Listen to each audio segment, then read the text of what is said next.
Welcome to the Divorce Angel podcast, and thank you for joining us. Get ready to uncover the strategies everyone can implement for a successful separation and divorce. This will save you valuable time, money and emotions while learning the secrets to your happily ever after. And now your host, my wife, Tanya Somerton. Hello, and welcome back to the Divorce Angel podcast. Can you believe it? This is episode 15. The time has just flown, and I love bringing these podcasts to you. Actually, this week we had some really exciting news, and we were voted one of the top 20 divorce podcasts in the world, coming in, I think it was number 12, which is pretty good given that we've only done 15 episodes. But the most exciting thing is our episodes are a little bit different because we're trying to provide information to our audiences. And whilst emotions are so important in our decision making, there's so many other factors that need to come into play, especially if you're a woman. We women are very emotional beasts, and in a lot of cases, we don't really care about facts and figures. We run on emotions. And we're going to talk about, in this podcast, who gets what in a divorce. And in a lot of cases, when you're talking to a woman who is very emotional, she just does not care about the facts of who brought what into the relationship or who earns more. This is what I want. This is what I'm entitled to. That's why what I'm trying to do is provide this information to people out there so they know that, you know, when you're talking to your lawyer, sometimes the information that they're telling you is correct and you should listen to their advice rather than running on emotions. It's something I see quite often, and if we look at the facts of the situation, take what we're rightfully entitled to, don't get into a tug of war over something that we're really never going to win.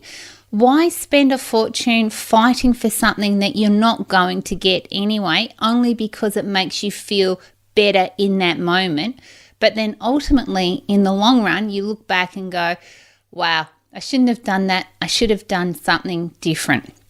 And that's my job. My job is to give my audience and my clients that sort of, I'm the little person sitting on their shoulder saying to them, do you really want to go down that path? Let's think about this logically, not emotionally, but logically. Let's consider the facts in front of us and let's just cut our losses. Let's take what we've got and then let's use that money, information, the hunger that you have inside of you for a better life. Let's take all that, and the biggest way to show someone that you're succeeding and happy in life is to become that person that you always wanted to be. So rather than fighting and getting angry and having a relationship moving forward full of animosity, who cares? Let them take what they're entitled to, and you change your life to become the best person you can be. So this podcast has come about because over the last few weeks, I've had a number of inquiries from people who are looking to do their own financial separations and divorces. I have no issues whatsoever with anyone doing their divorce online. I actually encourage my clients to do it online because I think it's cheaper and it's got so much easier now with the portal at the courts. Why spend a lot of money if you can do it yourself? There's a few occasions when we will actually ask for a lawyer to be involved, but in most cases, most people can do it themselves. And I have previously done a podcast on this, on how you can do it yourself, so please go back and look into that. And that will give you the information and the show notes on how to proceed doing your own divorce. But when it comes to financial separations, that is a completely different kettle of fish. People say to me, but I trust my partner. I know that they're not going to do anything wrong. I'm pretty certain that once we've come up with an agreement, we'll just divide it, whatever the agreement is. He'll go his way, I'll go my way, or she'll go her way, and that'll be the end of it. Let me tell you a story about a lady who is in her late 60s and has been divorced from her ex-husband for over 20 years. They legally divorced, but they never put proper consent orders or a binding financial agreement in place when they separated. They had a house, and what happened was he said, if you give me $20,000, I'll move out of the house and I'll be able to start again. So she did that. 20 years later, one day she went to the letterbox and had a letter from a lawyer who was acting on behalf of her ex-husband, requesting $200,000. Now, obviously, she was completely shocked by this letter and wondered how this was even feasible. Had he lost his mind? What was going on? But the truth of the matter is, if you don't actually have a formal written agreement in place, at any time, the person can come back and ask for rightfully what was their share in the property. So his issue was that over the 20 years since they'd separated, the house had gone up in value, and because of that, he wanted his fair share out of the sale of the property. She had reached retirement. She was a self-funded retiree, and she'd sold a house and was moving in to a much smaller house, and with the help of her financial advisor had put together a strategy to help her survive and live a really good, fruitful senior years. But then when she received this letter, obviously we had to get advice as to what was going to happen to her. And it turned out that he was right. It looked like she has to pay him this money because they had nothing formal in writing.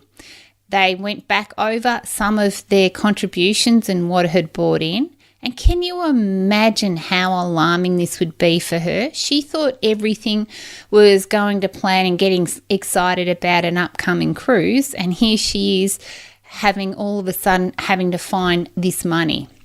When I have clients ring and say, look, my ex and I, we want to do this ourselves. We think we can trust each other. We don't have a lot to divide. We're just going to go 50-50, and I'll keep my car, they'll keep their car, we'll sell the house, or they're going to keep the house, whatever their agreement is, and move on. Now, there is a risk involved if you go down this path. If you don't have anything formal in writing, there is a risk. So being aware of that can sometimes change a person's decision. When someone says, I'm going to go 50-50, in a lot of cases, they haven't taken into consideration what the court would consider as fair and reasonable.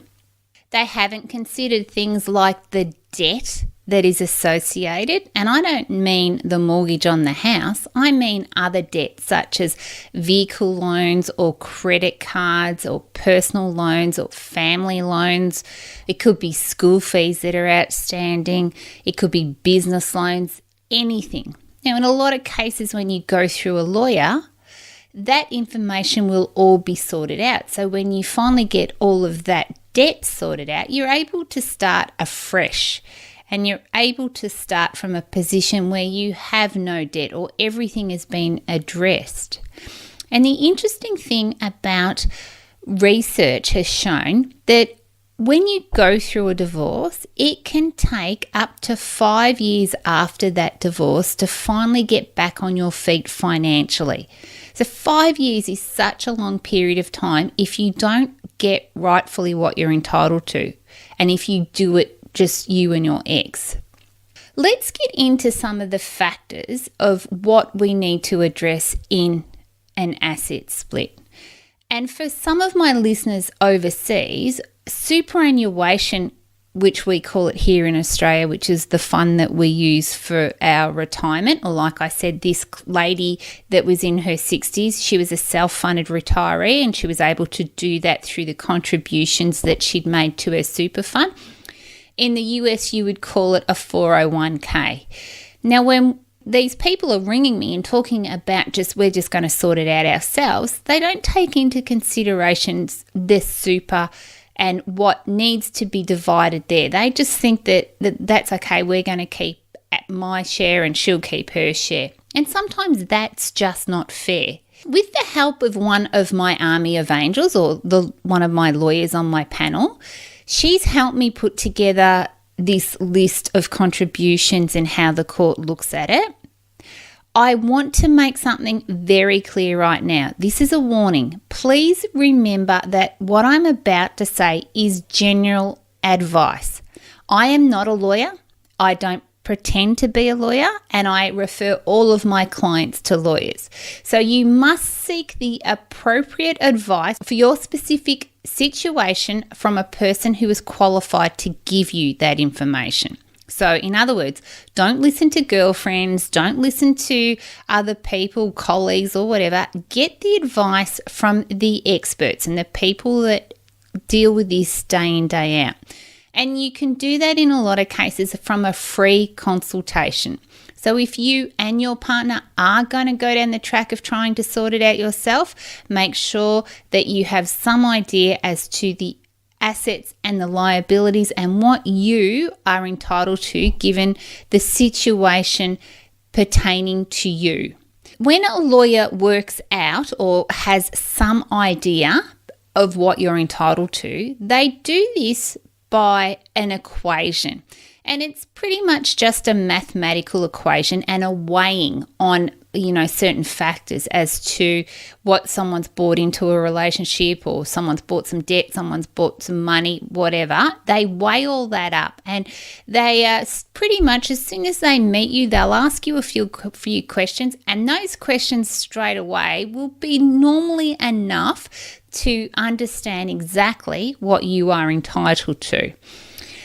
But when splitting up a family's financial asset pool, it comes back to contributions. And there's 3 contribution particulars that they would look at. One is the initial contribution. And that's where the assets each party have bought into the relationship. They could be things like money already in the bank. Someone may already own a property and it might have equity in that property. It could be a superannuation balance. It could be tools of the trade, a vehicle, could be shares. It could be any asset that adds value to your net worth. That is a contribution. Another contribution could be the debt that you're bringing into, but it's a negative contribution. So if you've got a car loan, that's a debt. So if you have a car that is worth $30,000 when you come into the relationship, but you have a debt of $20,000, then you only have a net position of $10,000 because you're really carrying a large debt on that vehicle. It could be a personal loan. It could be that you have nothing. It can even sometimes be house and content. So you might start living together and you've gone and bought all of the furniture. So brand new furniture has been used to deck out your new home. That can sometimes also be a contribution. And then we have during the relationship. So this is further broken down into a whole lot of different categories, and they can be both financial and non-financial contributions. And I'll go into them a little bit more in detail. And then we have the contributions by other parties into the relationship. And they can be things like gifts from parents or grandparents or relatives or even a friend. It can be an inheritance that someone has received throughout the relationship, and depending on when they received that inheritance, whether it was at the start or whether it's been closer to the end of the relationship will depend on how much of that inheritance the individual will get back, whether they get back 100% of it or whether they only get back a proportion of it. That's really, really interesting because in a lot of cases people think, no, I received this during this term, so I'm entitled to all of that when I leave. So it's in those cases that you specifically must get the proper advice for your personal circumstances. So let's go a little bit deeper into contributions. Whether either party, any debt coming into the relationship, the income levels of the parties during the relationship is important as well.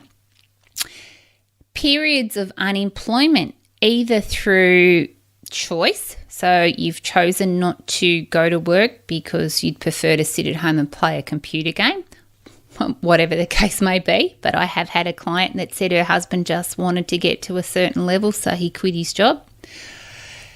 You might lose your job. You might have had children and you've both decided that either one of you is going to stay home and look after the children.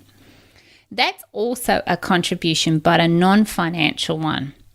It can be whether either party has decided to take up some additional study and has changed career over the time of the relationship. And how was that supported? Did the other person support the person who was studying to allow them to be able to do that?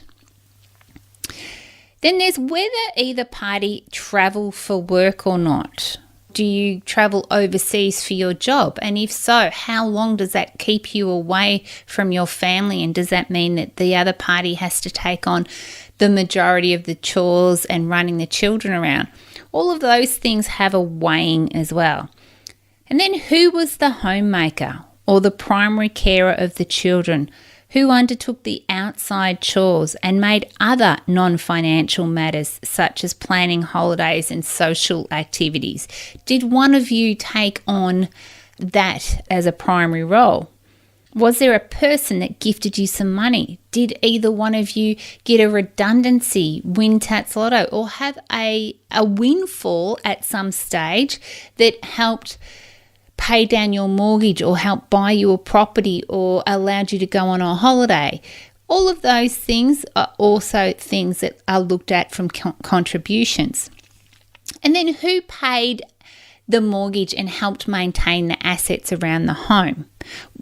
Were they paid from joint accounts or did someone pay them mostly out of their own pocket? Did either party improve the assets? For instance, say your ex-partner is a builder and you bought a rundown home and it was because of his labour and hard work that the price doubled in value. Those things are also taken into consideration. Who was a spender and who was a saver? Whether either party suffers an illness or had an accident during the relationship, because that will have a bearing on how much someone gets when the relationship splits up. Whether either party had any issues such as drug or alcohol or gambling over the term of the relationship and what impact that had on the overall asset pool. And what are the current assets and liabilities of the relationship? And this just does not mean a house. It can be cars, motorbikes, trailers, sporting equipment, jewelry, boats. It can be shares, paintings, anything that has a net worth that adds value to a person that at any stage they could sell and get cash back from. All of these things are really important and need to be taken into consideration. So it's just not as easy as let's just divide our house or sell our house and divide it 50-50. There's a lot that needs to be taken into consideration. Under the Family Law Act, they will also consider are the ages of both parties and how much longer someone has to work. Is someone much older than the other person? The length of the relationship. Was it a long-term relationship or merely just a short-term one? It is just not as simple as a lot of people think. And here in Australia, we also have a no-fault divorce, which means that if either party has done something wrong to the other party, such as cheating or physical or emotional or verbal abuse, done something to cause the demise of the relationship, our courts here in Australia don't take that into consideration. But if you have a lawyer, they may be able to use that information to get a greater split of the assets if possible. I suppose getting back to this whole thing of doing it yourself and what you are entitled to and what you're not entitled to, at the end of the day, it comes back to a simple mathematical equation and a formula. So it's working out the assets and liabilities and taking that away and then working out a net worth for the couple, and then dividing that, if you've agreed with each other, 50-50 then. So it's not as simple as just saying we're going to sell the house and we're going to take a share each. There is everything else that I've spoken about that needs to be taken into consideration, including superannuation. So if you are doing this because you certainly don't want to cause any more animosity with your ex and you want to make sure that you guys have a really good future going forward, especially if children are involved, there are other ways around it. And we do a process called Couples Separation Simplified, where we work with couples who are in this position and are wanting to save money. We do the complete due diligence of the relationship. We have the consent orders submitted to the court, and it allows you to have a level of confidence knowing that it has been done appropriately, it's been done as per the letter of the law, and that you know that at no time can anyone come back and say they want more, or that all of a sudden they're into some debt and you are now still responsible for that because you never got a financial agreement in place at any given time. So making sure all of this is done appropriately and you finalize your relationship is very important to allow you to move on and have a new life. Making sure that there's nothing that can ever come back to prevent you from moving forward, such as the lady I spoke about earlier. At the time, she thought that it was the cheapest and easiest way to do it. So they got divorced, legally divorced, but they didn't do a financial agreement. And 20 years on, here she is having to look for a substantial amount of money because she didn't do what was right at the time. So don't be one of those people. Make sure that you do your due diligence, you are aware of the consequences of your decisions. So if you've got any questions about this podcast today, please send me an email or put in a comment, and I'd love to try and answer it or give you some advice. I thank you once again for listening to this podcast. I am so grateful for you spending your time listening, and I hope that it has been of some help and assistance. Until next week, I look forward to talking to you again then. Bye for now.